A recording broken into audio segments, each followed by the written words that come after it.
Coming to you live from day 2 of Money 2020 Las Vegas 2025. We're here with Gradient Labs. We love their Twitter intern, and so we had to come learn what they were doing. And we actually are getting to talk with the co-founder and CEO of Gradient Labs, Dmitry. How are you doing? Amazing. Glad to be here, I guess.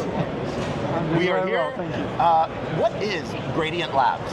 Yeah, so Gradient Labs is customer AI support agent for financial services in particular. Okay. So we purposefully build it for financial services because there are lots of horizontal players in our space, lots of companies that provide customer support services through AI. But what we have found is, because we have built actually a bank previously ourselves, that financial services have very different requirements, different needs. And so we decided to build a company that really specializes in one particular vertical.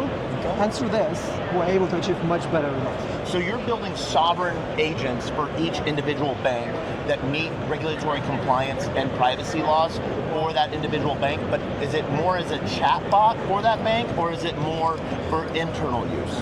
Yeah, that's a great question. So there are a couple of questions in that question. So the way we have actually architected it, there are players who build AI agents for different companies, right? So they tell you, here's a framework, here's a platform, build your own AI agent. We have a slightly different framework. We have one central AI brain that is the same for every single company. Okay. The way our product works, we essentially say... Like an octopus, or a central brain for each bank? No, like a human. Imagine a human that can execute any arbitrary kind of SOPs. SOPs is a core building block of our platform. SOPs like essentially like plain English description of a process that you would expect a human be able to follow. Yes. So whenever you can write one of those down, we provide you an AI agent that can follow it like a human would.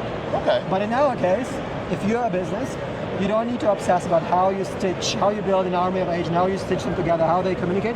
The only thing you need to get obsessed about is the business logic that you specify like in a Notion style document.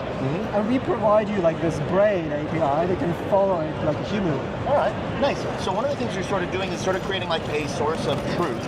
And so with those SOPs, you're able to help follow banks or issuers stay within regulatory compliances for their jurisdictions.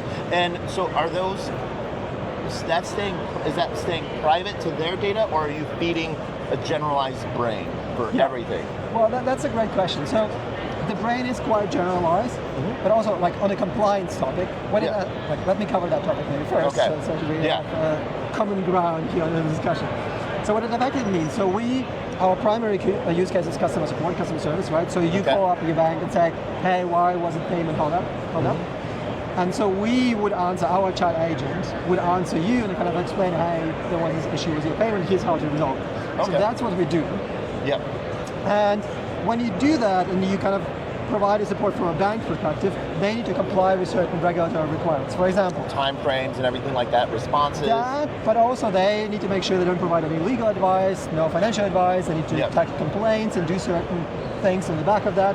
And that's where kind of this core banking expertise comes in, right? So we essentially can tick all those boxes for them and can guarantee that they're going to have compliant customer service operations. Yeah, exactly. So one of the things then that falls into that category, one of the things you're probably working on is your prompting style as well for your agents, because we've seen in the past, I don't remember the bank, but their chat agent basically felt really bad for a customer and then issued a large refund or oversupplied refund to the customer. The bank denied it, but then they took him to court, and because the bank was trying to say that agent wasn't an employee of the bank, and the judge overturned that. So one of the things you're doing is working to protect banks on that side, but also protect the consumers so they don't go through something like that. 100%.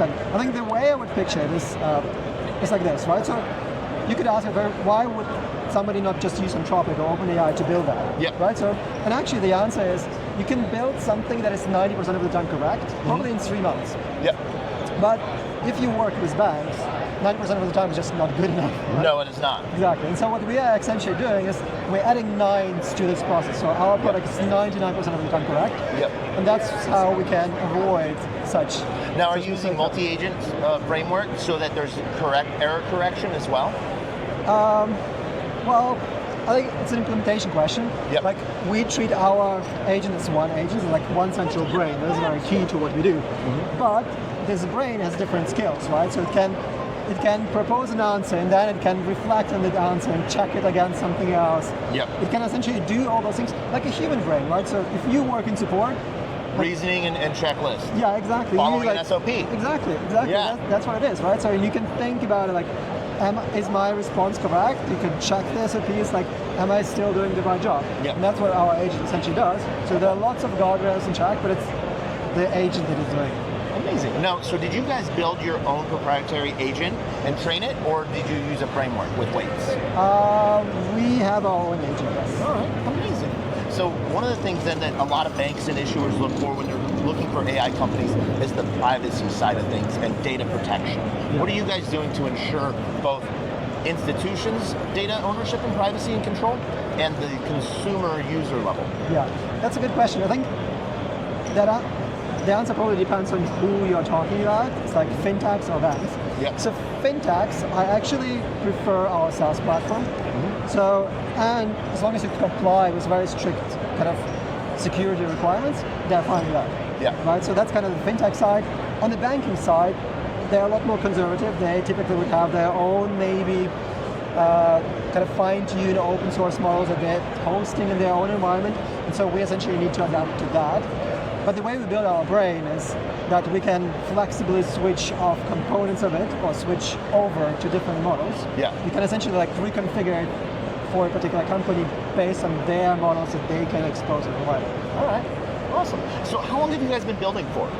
2.5 years. All right, nice. And what do you see you guys being in the next, normally the question is 5 years, but when we add AI to it now, it's where are you going to see yourself in 6 months? Yeah, 6 months, okay. Thank you, that's much easier. 5 years is just, so we recently launched in the US, so actually Zan, one of those guys, is... See, that's pretty cool. Yeah? Yeah.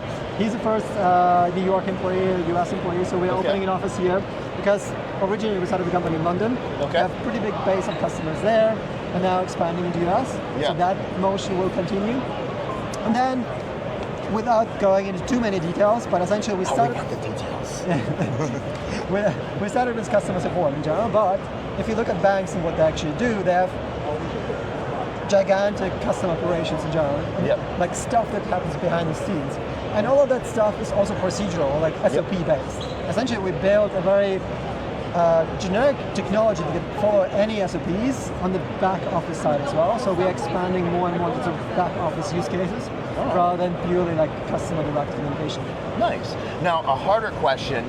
I don't want to put you on blast too hard because we have to play nice with everyone.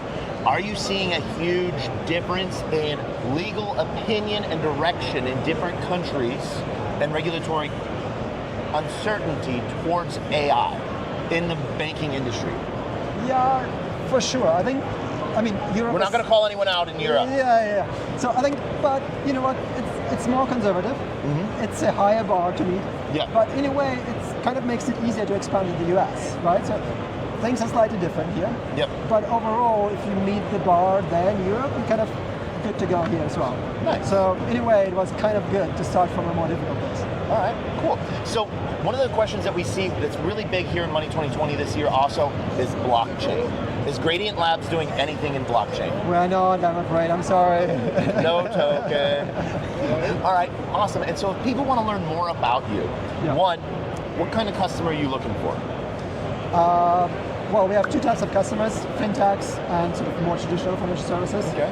So predominantly customers who have larger support organizations, essentially. That's what we are aiming for. Okay. So consumer focused typically, or like small businesses focused, that's where you would have large organizations. If people want to find you, where can they find you? Gradient-labs.AI. Gradient-labs.ai. All right, cool. So now, can we go into a little fun? Yeah, oh that's it. Oh boy. Okay. Yeah, wait, no, that's all stuff has been fun. Are you going to take my badge? No, not today.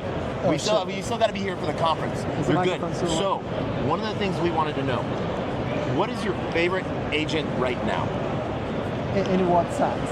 Like, there are so many agents. There are so many agents, but what agents are you using right now? Oh, probably a boring answer. I actually really like the research agents, both of Anthropic and OpenAI just because it saves me so much time. Yep. Like we traveled here, Las Vegas, researched the restaurants, researched the pubs. But, like it would have taken me hours to do, like find really nice places based on your requirements. Yep. It was just like such a dream, so easy. Because you've been using the same agent and now you have persistent memory. Yeah. Nice. What are your thoughts on private and uncensored AI? In what sense? Like Private data, yeah. consumer data is protected, not going into a black box or anything like that. You know, what we're seeing with FHE and T's as well being utilized in AI. No strong opinions there, just probably not the most educated. Well, not the most educated, just no strong opinions probably. Awesome. Now, Money 2020, any last thoughts and anything you're excited for, any talks? Oh, there are so many good ones. I mean, I just get excited, right? I didn't attend any yet, so because we had actually quite a few conversational stands here. Okay. But we'll check them out. All right. Amazing. Dmitry, it has been an honor talking with you. Check out Gradient-labs.AI to learn more about what they're doing. Amazing. Check it out. It's a good book.